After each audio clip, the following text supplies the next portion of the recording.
Hello दोस्तों, स्वागत करते हैं आपका एक बार फिर से अपने YouTube चैनल आर के क्लासेस 22 में। तो दोस्तों, आज के टॉपिक में हम शामिल किए हुए हैं किसी बिंदु आवेश के कारण वैद्युत क्षेत्र की तीव्रता। ये दोस्तों पहला लेसन ही है, आपका क्लास 12 फिजिक्स का है, पहला ही लेसन जिसको जो वैद्युत क्षेत्र तथा विभव के नाम से जाना जाता है वही लेसन है। इसमें दोस्तों ये टॉपिक आपका आता है, बहुत ज़्यादा इंपॉर्टेंट है आपके एग्जाम के लिए। ठीक है, तो यहाँ पे हम देखेंगे क्या चीज़ कि कोई बिंदु आवेश कहीं पे स्थित है, इस बिंदु आवेश के प्रभाव से जो वैद्युत क्षेत्र आपका बनेगा, उस वैद्युत क्षेत्र में कोई हम पॉइंट्स यानी कोई हम बिंदु ले लेते हैं, उस बिंदु पे कितना वैद्युत क्षेत्र बनेगा उसकी तीव्रता हमको यहाँ पे निकालना है। ये दोस्तों डेरिवेशन है, इसीलिए कह रहा हूँ कि बहुत ज़्यादा ये पूछा जाता है, इस पे सवालें भी आपकी काफ़ी ज़्यादा आती हैं। तो हम सबसे पहले इसको मान लेते हैं कि यहाँ पे आप देखिए ये आपका प्लस क्यू कूलाम का एक आवेश है, जिसको हम मान लेते हैं कि ये ऐसे माध्यम में रखा हुआ है जिसका परावैद्युतांक k है। आप लोग जानते होंगे कि वायु अथवा निर्वात के लिए परावैद्युतांक का मान जो होता है वो 1 होता है, धातुओं के लिए कुछ होता है, अधातुओं के लिए कुछ होता है। तो यहाँ पे सबसे पहले हम कूलाम का नियम लगाएंगे, कूलाम के नियम से हम निकालेंगे कि इसमें कितना बल लगेगा। ठीक है, तो देखिएगा ये आपका प्लस क्यू कूलाम का आवेश है, ये एक ऐसे माध्यम में रखा हुआ है जिसका परावैद्युतांक K है, ये हम मान के चलते हैं। इसमें ही यानी कि जो इसका वैद्युत क्षेत्र बनेगा उसी वैद्युत क्षेत्र में हम मान लेते हैं कि इस डायरेक्शन में स्मॉल r की डिस्टेंस पे एक बिंदु P है, जहाँ पे कि हम कोई टेस्टिंग चार्ज ले आते हैं यानी परीक्षण आवेश ले आते हैं, जिसको हम यहाँ पे Q0 के नाम से दर्शाते हैं। तो इसी परीक्षण आवेश पे इसके प्रभाव से कितना वैद्युत बल लगेगा, सबसे पहले हम कूलाम के नियम से इसको निकालेंगे, उसके बाद हम निकालेंगे कि इस बिंदु पर कितना उस बल की तीव्रता होगी। तो यहाँ पे ध्यान देंगे तो सबसे पहला चीज ये है कि इसके प्रभाव से इस बिंदु पर उत्पन्न होने वाला बल कितना होगा।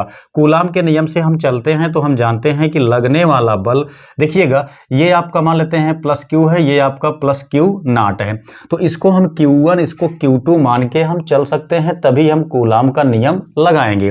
तो लगने वाला बल आपका क्या होगा, इसके लिए हम जानते हैं कि 1/4 पाई एप्सिलॉन नॉट ये आपका होता है। उसके बाद यहीं से हम ले लेते हैं कैपिटल K इसलिए लिए हैं क्योंकि ये आपका किसी परावैद्युतांक में उपस्थित है जिसका मान K है। तो यहाँ से हम चलते हैं तो ये Q आपका हो गया। उसके बाद ये आपका Q0 है, इन दोनों को हमने ले लिया, इन दोनों के बीच की डिस्टेंस दी गई है R, तो हम यहाँ लगा देते हैं R²। तो इतना आपका हो गया यहाँ पे लगने वाला वैद्युत बल। आपको ध्यान देना यह है कि इसी वाले आवेश के प्रभाव से बना हुआ था वैद्युत क्षेत्र, उसी वैद्युत क्षेत्र में हमने कुछ डिस्टेंस पे एक बिंदु P लिया हुआ था, जहां पे कि हम ले आए हैं एक टेस्टिंग चार्ज Q0, इस पर लगने वाला हम यहां से निकाले बल। इतना काम आपका हो गया। अब आपको पता है कि किसी बिंदु पर वैद्युत क्षेत्र की तीव्रता का व्यंजक क्या होता है, वो क्या होता है, ध्यान देंगे कि वैद्युत क्षेत्र की तीव्रता का व्यंजक, वैद्युत क्षेत्र की तीव्रता E इक्वल होता है F/Q0।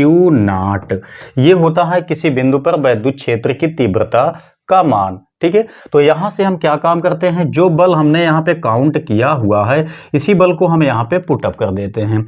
जब हम इस बल को यहाँ पे लिखेंगे तो बनेगा आपका, देखेंगे F के स्थान पे हम इतना मान लिखेंगे तो ये हो जाता है 1/4 पाई एप्सिलॉन नॉट K। यहाँ पे देखेंगे तो ये आपका बचा हुआ है यानी कि Q0 अपान ये आपका R² बचा हुआ है। ये हमने केवल अभी F का मान यहाँ पे नोट किया है बस। अभी यहाँ पे Q0 आपका बचा हुआ है, तो Q0 से जब हम यहाँ पे डिवाइड कर देंगे तो Q0 आपका यहाँ इंटू में आ जाएगा। अब क्या होगा, Q0 से Q0 को आप यहाँ पे कैंसिल कर सकते हैं। ठीक है, जब यहां से हम काट देंगे तो आपका मिलेगा क्या, E equal 1/4 pi epsilon not K, यहाँ पे बनेगा Q/R²। इतना आपका बन जाता है वैद्युत क्षेत्र की तीव्रता। अब आपको यहाँ पे ध्यान देना है कुछ खास चीज़ों को, जिससे कि ये चीज़ें हमारे बिल्कुल समझ में आ जाए यानी स्पष्ट हो जाए।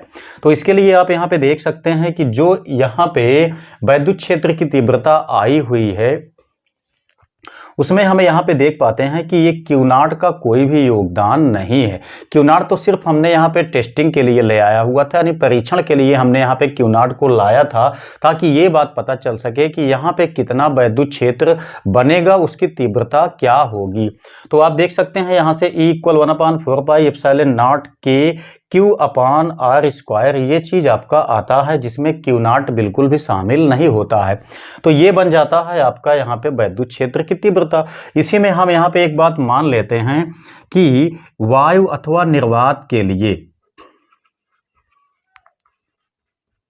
वायु अथवा निर्वात के लिए आपको यहाँ पे ध्यान देना होगा कि K का मान जो है वो 1 होता है।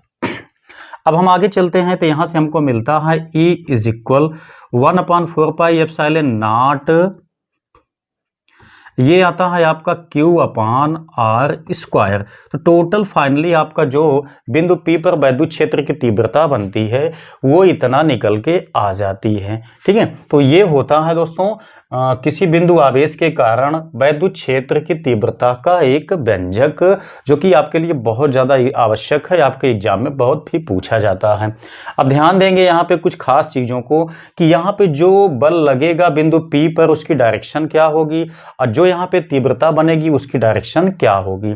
तो ध्यान देंगे, तो जो यहाँ पर इसकी वजह से जो यहाँ पर बल लगेगा उसको हम समझाएंगे आपको कि किस तरीके से उसको हम समझ सकते हैं कि बल कैसा होगा। तो ध्यान देंगे, हमने यहाँ पे +Q कूलाम का आवेश लिया हुआ था, जिसकी वजह से बना था एक वैद्युत क्षेत्र।